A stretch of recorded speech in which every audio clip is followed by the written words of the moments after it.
So we are naturally breeding. So it's all done and the traits are brought together through a physical cross-pollination process, just like what would happen in the wild. But what makes it really unique is that we've analyzed the genetics of our library. We've developed new genomes for these other species. We've developed models that identify the regions in the genome that control some of these really key traits, protein being a complex trait, as well as a number of other traits that support grower value and support ingredient value further downstream.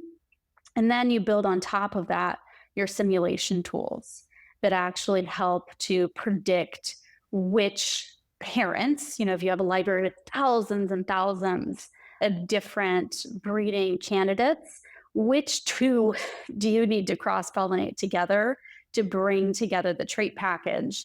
And potentially it may be a multi-step crossing process where you bring together two parents and then you do additional crosses in the process. So it really helps support essentially a very optimized and high throughput, much faster, but still natural plant-based breeding process. You're kind of getting to the heart of what we want to share here today, or what we want to talk about, which is, you mentioned kind of producer value and then ingredient value. This is going to be a big conversation as we see the results of genetic tools, genetic technology. I know you said you're using natural breeding, but just in general, as we get better at this, especially at breeding for the characteristics we want as consumers, traditionally that value chain looks like genetics get developed, producer decides what genetics they want to plant based on what's best for them, which historically has been yield, right? Or resistance to certain pests and diseases. And then they sell on the other side what they have to sell in their harvest. And so what I want to attack here with you today, and it's a big question, I know, is how do we create consumer benefits in our genetics, but still fit into the agricultural supply chain? Yeah, Tim, I see this really as hitting at the heart of where I believe the future of agriculture is really going. At the end of the day, we're producing food for end consumers, whether that's going directly into markets as vegetables, whether that's going into further processing as flours or purified proteins or other ingredients, and then being blended back together in formulations and ultimately making it to the grocery aisle where we as consumers are making decisions on what to buy. But today, that food and ag system is fragmented. As you said, the breeders and a lot of the genetic improvements are focusing on yield. They're focusing on disease tolerance. They're focusing on plant architecture and really optimizing for grower profitability. But what that's doing is actually really squeezing the grower and really trying to drive cost efficiency all the way downstream. But what we're doing at NuCicer is essentially looking across both food and ag and saying, what value can we bring to food formulators? What value can we bring to their products? Whether that's by helping to reduce the number of ingredients, by making a more functional ingredient, by changing the nutritional profile, let's say. I mean, we're working at chickpea, you can do this in other crops, but increasing protein in chickpea to help remove a purified protein, or maybe making that protein cheaper because we're actually increasing the protein in the starting raw material. As we identify and we actually breed for those value creation levers downstream, that's where then we have an opportunity and a responsibility to essentially redistribute that value back through the supply chain all the way back to the grower. And when you create selection indices, when you actually can quantify the value of all of the different traits that you're breeding for across the whole system, you can actually maximize value beyond the value you would have created just in an incremental yield improvement. And so you now have more value to share back with everyone. It's a different way of thinking, and it requires a lot of conversations with different stakeholders. It also requires a shift in mindset at the ingredients level.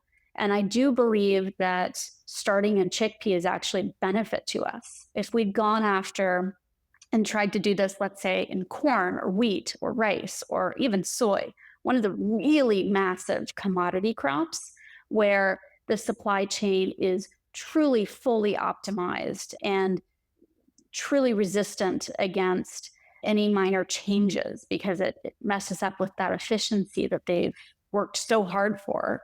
That by working in chickpea, there's so many opportunities for us to make improvements where people are really looking and maybe a little bit more agile for change. Makes a lot of sense.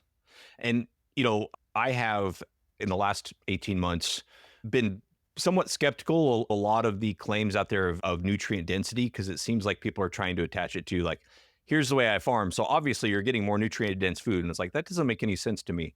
But in your case, you're actually proving a more nutrient dense chickpea in the fact that you're bringing it from 20-ish% protein to possibly up to, 35% protein. So, there's no denying the nutrient density there. Expand on what you were just saying Yeah. about, because chickpea isn't one of these massive crops with really, really, really efficient supply chains, you can take that to, it sounds like what you're saying is you could take that to an ingredient manufacturer and say like, here, look, how can we trial this or how can we get started with this so that the value actually is shared? Is that right? It is. And one, maybe the simplest example that I can give is if you look at, let's say, wheat silos, without giving exact numbers because I don't have them off the top of my head, a wheat silo is massive. I went up and toured a wheat processing facility. We went up 12 floors and it's just huge, right? You can see it from miles and miles away. I used to work If at you like go look like I think it was at, a 20 million bushel yes, wheat elevator. So yeah, I can agree. They are massive.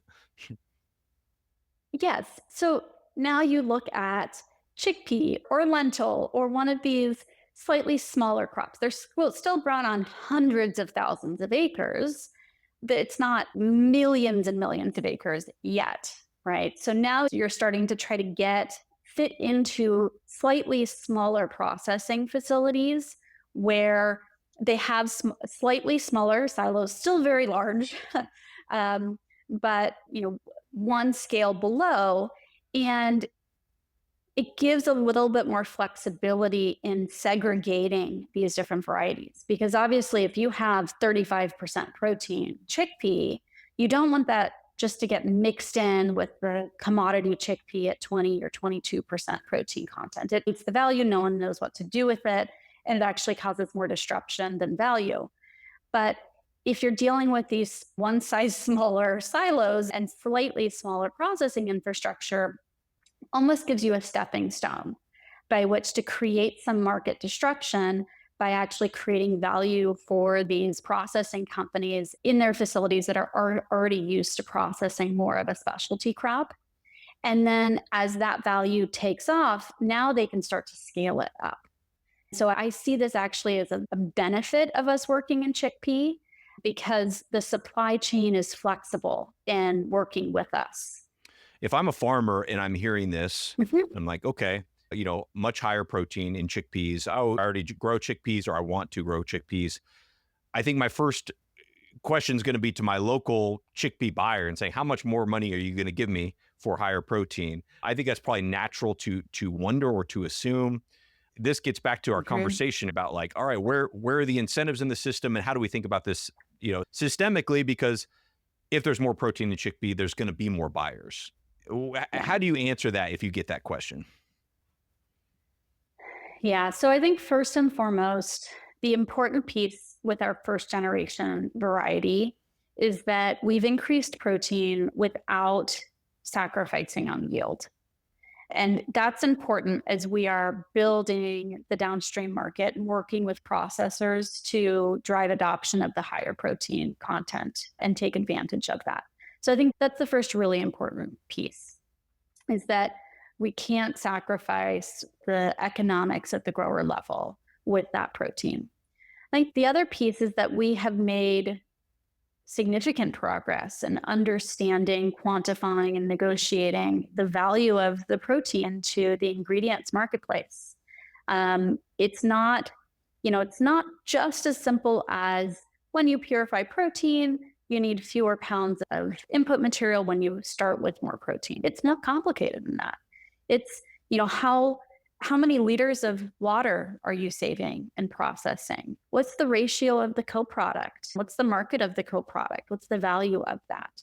Are you replacing multiple ingredients in your formulation with a single ingredient, helping to bring down complexity, minimize labels, and maybe even reduce some costs for formulations? It's one of the reasons that while we breed, and we are in many ways a breeding technology company, we are getting our hands dirty with downstream players, working to understand their challenges. How do we create value? And having those conversations as we're bringing these new traits into the market.